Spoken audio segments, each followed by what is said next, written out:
आज के इस युग में अगर कोई सबसे बड़ा ग्रह है तो वो राहु है। राहु इसलिए क्योंकि लोगों की इच्छाएं आकांक्षाएं बहुत बढ़ गई है। लोगों की आवश्यकताएं बहुत बढ़ गई है और इन आवश्यकताओं को पूरी करने के लिए जीवन में बहुत संघर्ष करना पड़ता है। हर कदम पर कंपटीशन का सामना करना पड़ता है और ये राहु शाम दाम दंड भेद किसी भी नीति का पालन करते हुए जीवन में सफलता दिलाने की योग्यता रखता है। आज के युग में जिन चीज़ों की सबसे ज़्यादा ज़रूरत पड़ती है वो इस राहु के पास में है।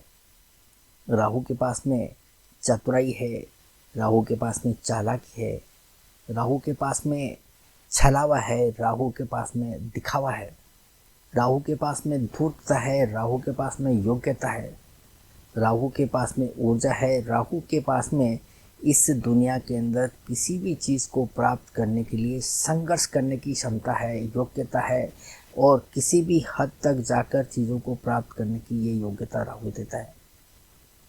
अगर कुंडली में किसी का राहु अच्छा है तो पूरी दुनिया उसके वश में है। अगर राहु कुंडली के अंदर खराब है तो फिर आपको अपनी इच्छाओं और आकांक्षाओं की पूर्ति करने के लिए जीवन भर संघर्ष करना पड़ेगा। आप कठिन से कठिन प्रयत्न करने के बावजूद उन चीज़ों को प्राप्त कर पाएंगे, इसके अंदर डाउट रहता है जिनको आप पाना चाहते हैं। तो आपकी कुंडली के अंदर राहु कैसा है? अगर आप ये जानना चाहते हैं तो आज इस वीडियो के माध्यम से हम ये समझेंगे कि आप अपनी अपनी कुंडलियों में राहु को कैसे देख सकते हैं कि आपका राहु कितना सक्षम है आपकी अपनी इच्छाओं और अपनी इच्छाओं और आकांक्षाओं को पूरी करने के लिए। तो आज इस वीडियो में हम इस राहु की सीरीज को आगे बढ़ाते हुए ये समझने का प्रयास करेंगे कि राहु प्लेसमेंट के आधार पर किस प्रकार से हमें अच्छे नतीजे दे सकता है। उपच्य भाव जिन्हें हम बढ़ोतरी का भाव कहते हैं, इन भावों के अंदर बैठना ही राहु का काफ़ी माना जाता है।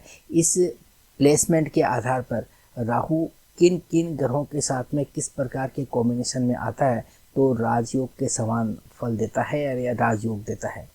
आपने बड़े बड़े राजयोगों को फेल होते हुए देखा होगा, परंतु ये जो राहु का जो योग बनता है वो निश्चित रूप से जो है आपके लिए काफ़ी फायदेमंद रहने वाला है। तो आज हम इस वीडियो में राहु के बारे में काफ़ी डिटेलिंग के साथ में बात करेंगे। परंतु इस चैनल पर आप नए हैं या फिर आपने चैनल को अभी तक सब्सक्राइब नहीं किया है तो आप इसे सब्सक्राइब करके बेल आइकन का बटन हिट कर दीजिए, क्योंकि इस चैनल पर ज्योतिष रिलेटेड इन्फॉर्मेटिव वीडियो मैं आपके लिए लगातार अपलोड करता हूं और आपका सब्सक्राइब करना प्रेरणा देता है अच्छा वीडियो बनाने के लिए और मेहनत के साथ वीडियो बनाने के लिए। और यदि आप में से कोई भी किसी भी समस्या पर मुझसे कंसल्टेंसी लेना चाहे या फिर मुझसे ज्योतिष सीखना चाहे तो आप नीचे दिए हुए नंबरों पर मुझे डायरेक्ट कॉल कर सकते हैं या फिर व्हाट्सएप मैसेज कर सकते हैं। तो आइए अब हम इस राहु के बारे में समझने का प्रयास करते हैं कि ये राहु आपकी अपनी कुंडलियों के अंदर आपकी अपनी इच्छा आकांक्षाओं को किस प्रकार से जो है पूरी करने के अंदर सक्षम नज़र आ रहा है या फिर नहीं। तो आइए हम इसे समझते हैं। देखिए, कुंडली के अंदर 3, 6, 10, 11 ये जो 4 भाव होते हैं इन्हें उपच्य भाव कहा जाता है और उपच्य भाव का मतलब होता है बढ़ोतरी करना, बढ़ोतरी। तो ये जो भाव होते हैं इन भाव के अंदर आपको यदि क्रूर ग्रह दिखाई देते हैं, नैसर्गिक पाप ग्रह दिखाई देते हैं तो उन्हें हम अच्छा मानते हैं। क्यों? क्योंकि 3, 6, 10, 11 भाव जो होते हैं वो संघर्ष और योग्यता के भाव होते हैं। ये व्यक्ति से मेहनत करवाते हैं और व्यक्ति से जो है कठिन परिश्रम करवा के संघर्ष करवा के महत्वाकांक्षाओं की पूर्ति कराते हैं। तो इन भावों के अंदर यदि नैसर्गिक पाप ग्रह हो तो ऐसे ग्रह व्यक्ति को जीवन में आगे बढ़ने की योग्यता देते हैं, कठिन परिश्रम करने की क्षमता देते हैं, संघर्ष करने की क्षमता देते हैं, लड़कर जीतने की प्रवृत्ति देते हैं, कार्य करने की योग्यता देते हैं, क्षमता देते हैं, व्यक्ति को ऊर्जावान बनाते हैं और अपनी महत्वाकांक्षाओं को पूरी करने की पूरी योग्यता देते हैं। तो इसीलिए यहाँ पर उपच्य भाव को अच्छा माना गया है और राहु एक नैसर्गिक पाप ग्रह है। तो इस लिहाज से यहाँ 3, 6, 10, 11 यानी कि उपचय भावों के अंदर राहु का बैठना हमेशा ही अच्छा माना गया है। यहाँ पर राहु अपने आप में ही एक कंप्लीट ग्रह माना जाएगा, क्योंकि ये राहु आपको जो है अपनी प्लेसमेंट के आधार पर जो है अच्छे फल देगा। तीसरे घर में अगर राहु बैठता है तो ये व्यक्ति को हार्ड वर्किंग करने की क्षमता देता है और अपनी मेहनत के द्वारा अपनी इच्छा आकांक्षाओं की तरफ आगे बढ़ता है। और छठे घर में बैठा हुआ राहु आपको संघर्ष करने की क्षमता देता है, लड़कर जीतने की प्रवृत्ति देता है। तो 10वें घर में बैठा हुआ राहु आपको कार्य करने की क्षमता देता है, आपको ऊर्जावान बनाता है, आपको योग्य बनाता है कि आप किस तरह से अपनी कार्य क्षेत्र के अंदर प्रभावी ढंग से काम करके आप अपनी ज़रूरतों को पूरी कर सकते हैं, अपना नाम कमा सकते हैं, लोगों के बीच में अपनी पहचान बना सकते हैं। वहीं 11वें घर का राहु आपको अपनी महत्वाकांक्षाओं और इच्छा आकांक्षाओं को पूरी करने की क्षमता देता है कि आप किसी भी हद में जाकर किस प्रकार से अपनी इच्छा आकांक्षाओं को पूरी कर सकते हैं। तो इस प्रकार से इन 3, 6, 10, 11 के भावों के अंदर राहु का बैठना ही अपने आप में एक अच्छी स्थिति हम कह सकते हैं। 3, 6, 10, 11 यानी उपचय भाव, इन भावों के अंदर शनि, मंगल और राहु को हम अच्छा मानते हैं। परंतु इनमें से भी अगर हम बात करें तो राहु की प्लेसमेंट को विशेष महत्व यहाँ दिया जाता है। इसका कारण भी है क्योंकि ये जो 3, 6, 10, 11 भाव होते हैं ये अर्थ त्रिकोण और काम त्रिकोण से संबंध रखते हैं। जहाँ तक हम अर्थ त्रिकोण की बात करें, छठा और 10वां भाव अर्थ त्रिकोण में आता है और ये राहु के कारकत्व है वो इस अर्थ त्रिकोण से काफ़ी मैच करते हैं, इसलिए यहाँ पर राहु बहुत अच्छे रिजल्ट देता है। और अगर हम काम त्रिकोण की बात करें तो तीसरा और 11वां घर काम त्रिकोण का भाव होता है।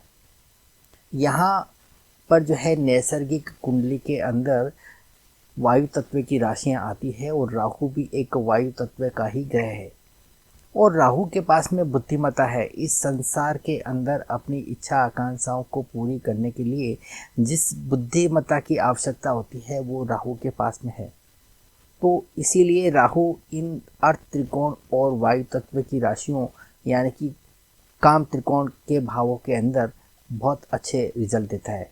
इसलिए यहाँ पर हम राहु की उपस्थिति को बहुत अच्छा मानते हैं।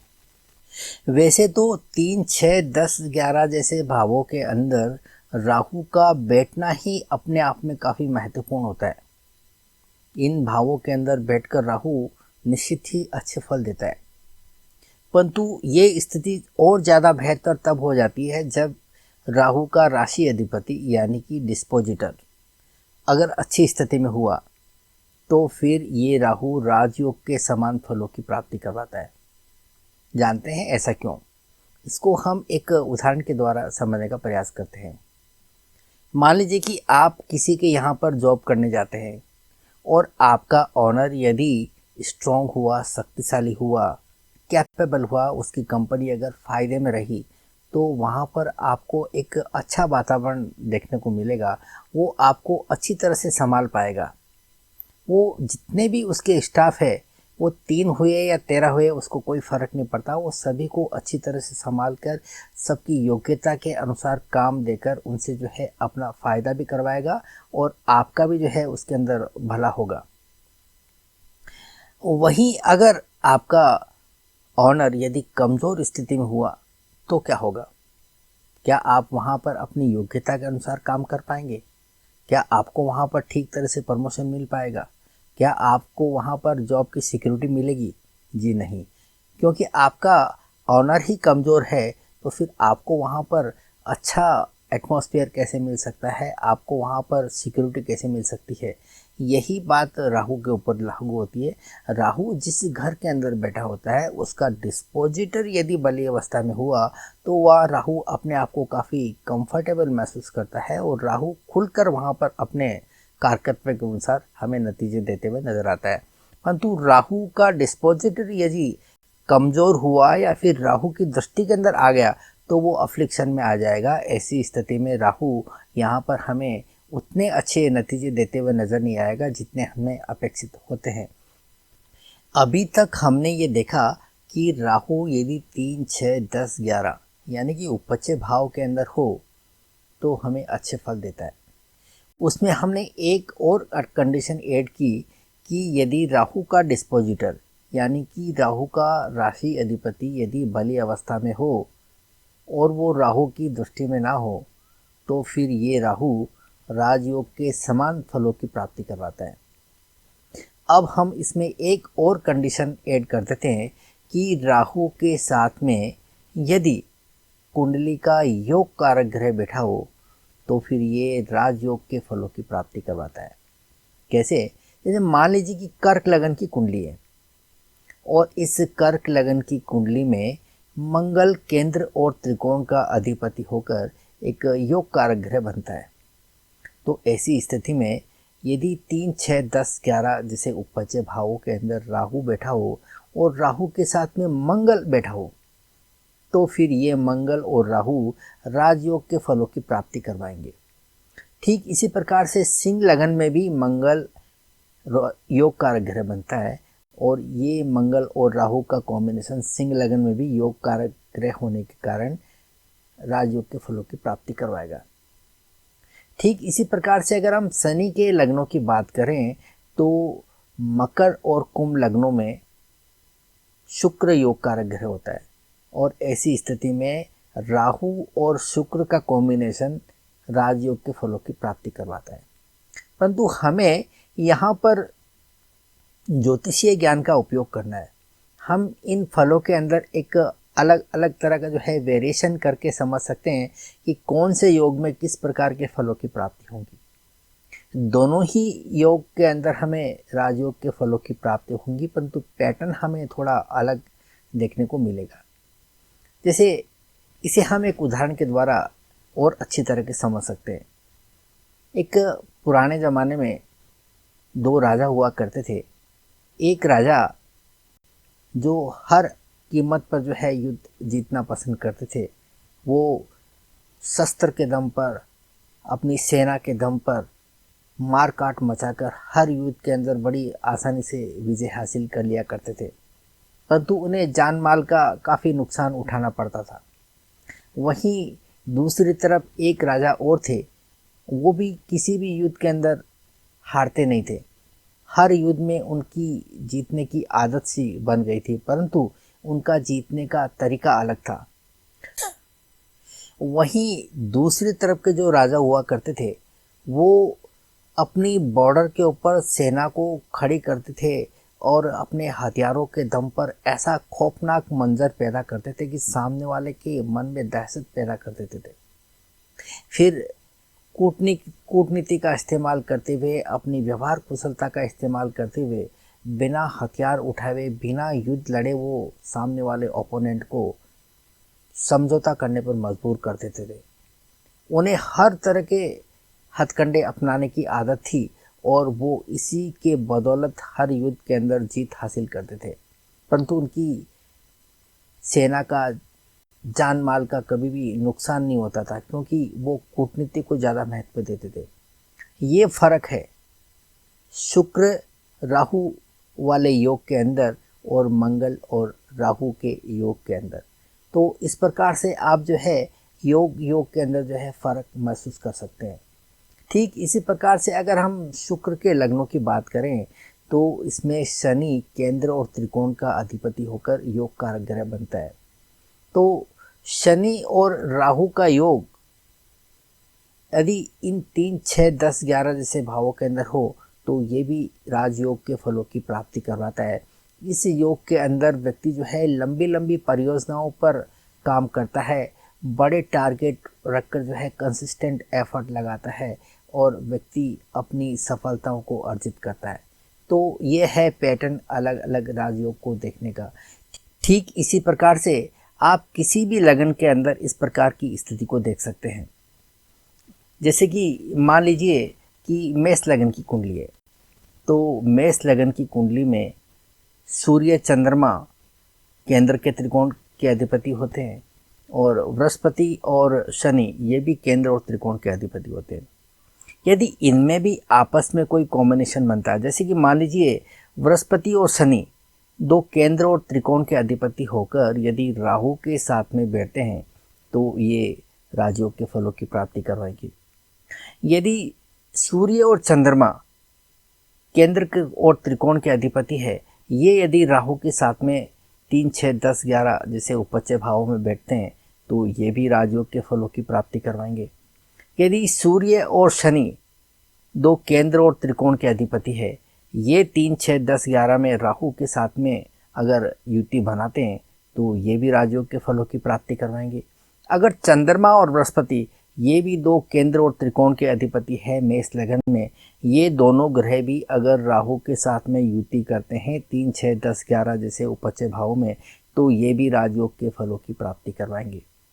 ठीक इसी प्रकार से आप किसी भी लगन के अंदर केंद्र और त्रिकोण के अधिपतियों को अगर राहु के साथ में देखते हैं इन उपच्य भावों के अंदर तो आप कह सकते हैं कि ये राजयोग के फल हमें देंगे। तो आप किसी भी कुंडली में इस प्रकार से राहु का आकलन कर सकते हैं कि राहु हमें किस प्रकार का फल देने वाला है। इसमें मैं आपको एक बार और इसे रिपीट कर देता हूँ। सबसे पहले हम देखते हैं कि राहु क्या 3, 6, 10, 11 में है। अगर 3, 6, 10, 11 में है इसका मतलब राहु आपकी कुंडली के अंदर अच्छी स्थिति में है, ये आपको अच्छे ही फल देगा। नंबर 2, इसमें हम एक और कंडीशन ऐड कर देते हैं कि यदि राहु का डिस्पोजिटर बली अवस्था में हुआ तो ये राजयोग के समान फलों की प्राप्ति करवाएगा। ये बहुत अच्छा कॉम्बिनेशन हो गया। इसके अंदर हम तीसरी एक और कंडीशन जोड़ देते हैं तो ये राजयोग के फलों की प्राप्ति करवाता है। जैसे कि आपका राहु 3, 6, 10, 11 में है, उसका डिस्पोजिटर भी बली अवस्था में है, उसके अंदर आपको केंद्र और त्रिकोण का अधिपति कोई ग्रह यानी कि योग कारक ग्रह इस राहु के साथ में बैठ जाता है तो वो राजयोग के फलों की प्राप्ति करवाता है। तो इस प्रकार से आप अपनी अपनी कुंडलियों के अंदर राहु की स्थिति को देखकर ये समझ सकते हैं कि आपका राहु कैसा है, क्या ये राहु आपकी इच्छा आकांक्षाओं को पूरी करा सकता है। तो इस प्रकार से आप इस राहु को देखकर अच्छी तरह समझ सकते हैं। तो ये था राहु को लेकर एक प्लेसमेंट के आधार पर फलों की प्राप्ति का एक आधार। इस सीरीज़ को हम कंटिन्यू रखेंगे और भी इसके बारे में हम अलग अलग कॉम्बिनेशन के बारे में, अलग अलग फलों की प्राप्ति हमें किस प्रकार से होती है, इसका समय समय पर हम चर्चा आपके साथ में करते रहेंगे। परंतु आज के लिए इतना ही, मिलते हैं अगली किसी और वीडियो में, तब तक के लिए इजाज़त। Thank you.